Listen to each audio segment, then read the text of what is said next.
গৰু বিহুৰ দিনটোত সমগ্ৰ অসমবাসী ৰাইজলৈ আমি বিহুৰ উলগ জনাইছোঁ আৰু অসমবাসী ৰাইজৰ চৰণত সেৱা জনাইছোঁ। আগন্তুক দিনসমূহ অসমৰ ৰাইজৰ কাৰণে যাতে ভাল হয়, শান্তি সম্প্ৰীতি সমন্বয় আৰু সমৃদ্ধিৰ বতৰাৰে যাতে অসম ভৰি পৰে তাকে আমি কামনা কৰিছোঁ।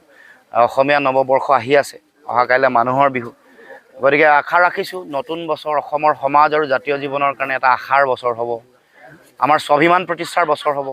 লগতে আমি নিজৰ সংস্কৃতি নিজৰ ভাষা লগে লগে জাতীয় অৰ্থনীতিৰ বৰ ভেটি যাতে শক্তিশালী ৰূপত নিৰ্মাণ কৰিব পাৰোঁ।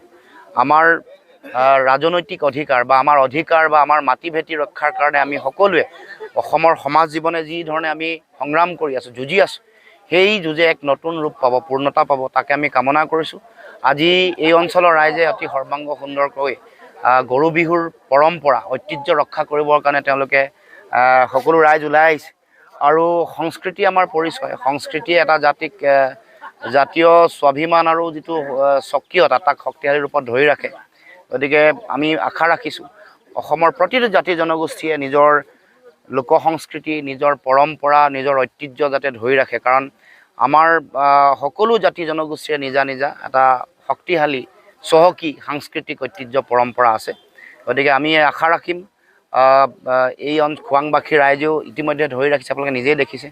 আৰু ইয়াতো গৰু বিহু, কাইলৈ মানুহৰ বিহু, বিভিন্ন ধৰণৰ আৰু ৰীতি নীতি পৰম্পৰা আছে, এইবোৰ যাতে সকলোৱে ধৰি ৰাখে।